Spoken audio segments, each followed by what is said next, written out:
Assalamualaikum warahmatullahi wabarakatuh. Selamat pagi anak-anak. Bagaimana kabar kalian di rumah? Bu Guru harap semoga kalian selalu dalam keadaan sehat dan siap untuk belajar. Hari ini kita akan belajar tema 4, subtema 1, pembelajaran kedua. Sebelum kita memulai pembelajaran, marilah kita berdoa terlebih dahulu. Berdoa dimulai. Bismillahirrahmanirrahim. Berdoa selesai. Agar kalian lebih semangat belajarnya, kita jargon terlebih dahulu. Kalau Bunia bilang kelas 5A, kalian menjawabnya dengan semangat. Saya bisa, yakin bisa, pasti bisa, yes, yes, yes, seperti itu. Bunia ulangi, kelas 5A, saya bisa, yakin bisa, pasti bisa, yes, yes, yes. Nah, tujuan pembelajaran kita hari ini adalah sebagai berikut. Setelah Bunia mengirimkan video ini, Bunia harap semoga kalian dapat mencapai tujuan pembelajaran kita hari ini. Nah, hari ini kita akan belajar banyak sekali masbak. Di antaranya adalah tangga nada minor dan mayor. Nah, pada pembelajaran ini Bunia mempunyai cerita, yaitu ceritanya tentang Beni. Kalian simak ya. Hari ini Beni dan teman-temannya mengikuti olahraga bela diri pencak silat. Gerak-gerak bela diri pencak silat ada yang diiringi musik atau lagu yang bersemangat. Perhatikan gambar di samping. Nah, gambar tersebut adalah contoh olahraga bela diri pencak silat. Nah, dalam olahraga itu ternyata diiringi oleh nada yang bersemangat. Nah, belajar musik atau lagu mengenai lagu yang bersemangat teringat mengenai tangga nada. Apakah kalian tahu kalau tangga nada itu dibagi menjadi dua? Yang pertama yaitu tangga nada minor dan tangga nada mayor. Nah, tangga nada minor ada ciri-cirinya. Tangga nada mayor juga ada ciri-cirinya. Yang pertama, ciri-ciri tangga nada mayor adalah bersemangat, riang gembira, biasanya diawali dan diakhiri dengan nada do.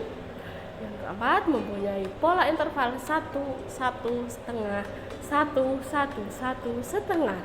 Nah, ciri-ciri dari tangga nada mayor ini yang perlu kalian ingat bahwa lagunya itu selalu bersifat semangat, Mbak. Nah, setelah ini nanti Bunia contohkan apa saja toh contoh-contoh lagu bertangga nada mayor seperti itu. Nah, selanjutnya yang kedua yaitu tangga nada minor. Kalau tadi mayor, sekarang minor. Minor berarti kebalikannya mayor. Kalau tadi mayor itu bersemangat, sedangkan minor yaitu kurang bersemangat, bersifat sedih, biasanya diawali dan diakhiri dengan nada la. Kemudian mempunyai pola interval 1, setengah, 1, 1, setengah, 1, 1. Nah, agar kalian lebih memahami, Bunia berikan contoh-contoh lagu. Yang pertama yaitu contoh lagu bernada mayor, ada Indonesia Raya, Hari Merdeka, Maju Tak Gentar. Yang keempat dari Sabang Sambil Merauke, dan ada lagu Garuda Pancasila. Nah, yang perlu kalian ingat adalah tangga bernada mayor adalah lagunya yang bersemangat. Coba kita nyanyikan satu lagu dari kelima lagu yang sudah Bunia sajikan. Kita menyanyikan lagu Garuda Pancasila. 1, 2, 3. Garda Pancasila, akulah pendukungmu, patriot proklamasi, sedia berkorban untukmu. Pancasila dasar negara, rakyat adil makmur sentosa, pribadi bangsaku. Ayo maju, maju, ayo maju, maju, ayo maju, maju. Kemudian yang kedua, contoh-contoh lagu yang bernada atau bertangga nada minor. Ciri-cirinya tadi kalau bertangga nada minor adalah lagunya kurang bersemangat. Contohnya lagu apa? Yang pertama ada lagu Syukur, kemudian ada lagu Gugur Bunga, kemudian ada lagu Himne Guru, Dan yang terakhir ada lagu Mengheningkan Cipta. Nanti coba kalian boleh mencari dari kelima lagu ini. Kalian coba rasakan bahwa lagu Bertanya Nada Minor ini pelan nadanya itu pelan-pelan dan bersifat kurang bersemangat. Nah, selanjutnya Benny merasa gembira hari ini. Rasa gembiranya diungkapkan melalui sebuah pantun. Pantun yang dibuat Benny adalah sebagai berikut. Bersinar terik sang matahari, bagai api panas membara, rajin berolahraga bela diri, badan kuat, hati gembira. Nah, kalau kemarin kalian sudah belajar tentang ciri-ciri pantun, hari ini kita ulang lagi bahwa ciri-ciri pantun yang harus kalian ingat bahwa pantun itu memiliki ciri dia terikat. Dia terikat berarti dia memiliki ciri-ciri. Yang pertama yaitu tiap satu bait terdiri dari 4 baris. Coba kalian perhatikan, Bunia sudah sajikan contoh pantun. Nah, ini satu bait terdiri dari 4 baris. Kemudian bersaja ABAB. Maksudnya ABAB yaitu baris 1 bersaja A, bunyi huruf vokalnya itu sama. Dan baris yang ketiga, baris 1 dan baris yang ketiga bersaja A. Nah, huruf vokal di belakang huruf vokalnya itu selalu sama. Kemudian baris kedua dan keempat bersaja B. Kalau tadi ABAB berarti baris kedua dan keempat yaitu bersaja B. Huruf vokalnya sama. Coba kalian perhatikan. Yang baris 1 dan ketiga itu huruf vokalnya diakhiri dengan huruf vokal I. Sedangkan baris kedua dan keempat huruf vokal di belakangnya huruf vokal. Huruf belakang huruf vokalnya itu bersaja A. Seperti itu.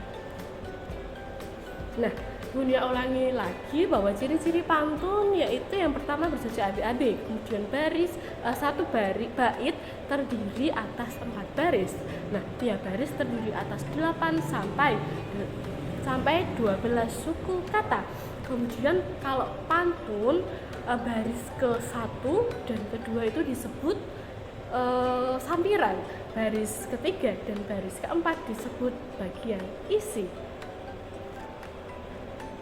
Nah, kalian tahu tidak bahwa pantun itu dapat digolongkan menjadi 3 berdasarkan siklus kehidupan.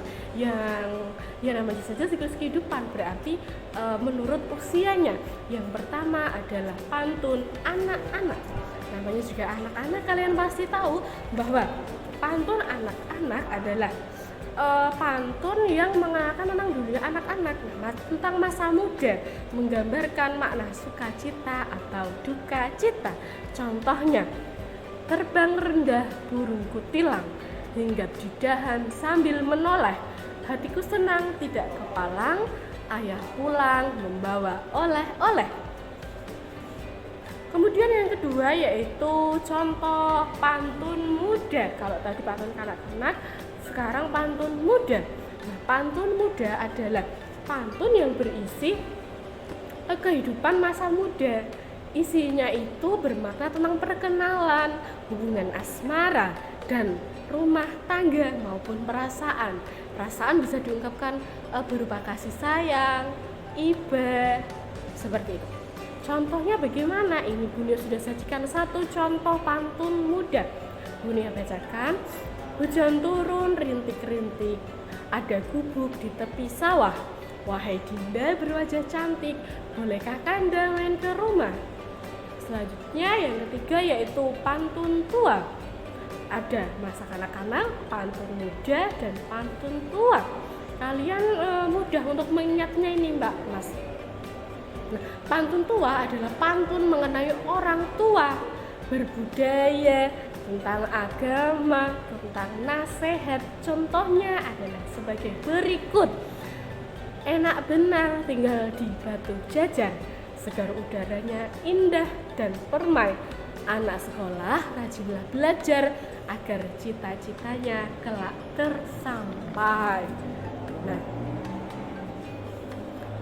selanjutnya pantun itu bisa dikatakan sebagai seni merangkai kata. Sudah Bunia jelaskan di pembelajaran 1 bahwa pengertian pantun itu sebagai seni merangkai kata yang terikat dengan ciri-ciri. Nah, kejadian dapat sehari-hari dapat diungkapkan dengan pantun. Contohnya tentang kondisi manusia saat susah, saat senang, saat sehat, dan saat sakit juga dapat ditulis melalui pantun. Nah, kondisi tubuh manusia yang sehat diantaranya itu peredaran darahnya lancar. Nah, selain itu, organ peredaran darahnya itu tidak ada gangguan.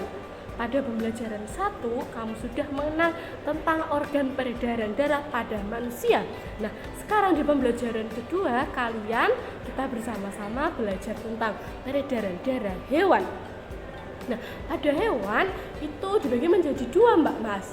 Ada peredaran darah terbuka dan peredaran darah tertutup. Yang pertama, Bunda akan jelaskan bahwa peredaran darah terbuka yaitu darah tidak selalu dalam pembuluh darah dan tekanan darahnya lebih lambat. Apa saja contoh-contoh hewan yang berdarah yang memiliki peredaran darah terbuka? Di antaranya yang pertama serangga, kemudian ada siput, dan ada udang. Yang kedua yaitu peredaran darah tertutup. Dikatakan sebagai peredaran darah tertutup karena darah selalu berada dalam pembuluh darah dan tekanan aliran darahnya lebih cepat. Contohnya apa saja? Ada cacing, kemudian ada ikan, ada amfibi contohnya katak, kemudian ada reptil contohnya itu ada buaya, ada ular, kemudian burung, dan hewan mamalia contohnya di sini Bunia contohkan sebagai sapi. Nah, selanjutnya kita akan belajar tentang peredaran dari salah satu yang sudah Bunia jelaskan tadi, bahwa burung termasuk contoh peredaran yang memiliki peredaran darah tertutup. Nah, berikut adalah gambar Bunia sajikan gambar peredaran darah burung. Coba kalian amati organ apa saja yang terlibat dalam proses peredaran darah burung. Ya, benar sekali. Seperti pada manusia, ternyata burung itu organ peredaran darahnya itu sama dengan manusia, Mbak. Ada jantung, ada pembuluh darah, dan juga ada paru-paru. Kemudian fungsinya apa?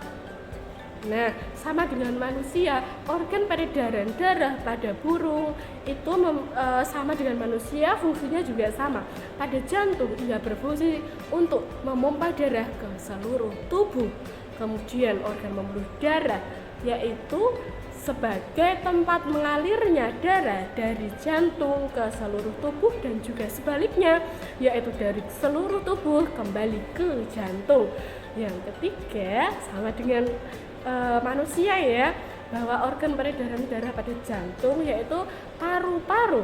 Fungsinya juga sama, fungsi dari paru-paru yaitu menyuplai oksigen ke dalam darah. Nah, demikian pembelajaran kita hari ini. Hari ini kalian sudah belajar tentang apa saja? Ya, benar sekali, hari ini kalian sudah belajar tentang pantun. Kemudian ada tangga nada. Tangga nada ada 2, ada mayor dan minor. Kemudian pantun, ciri-cirinya pantun berdasarkan siklus kehidupan ada 3. Kemudian yang terakhir tentang organ peredaran darah pada hewan.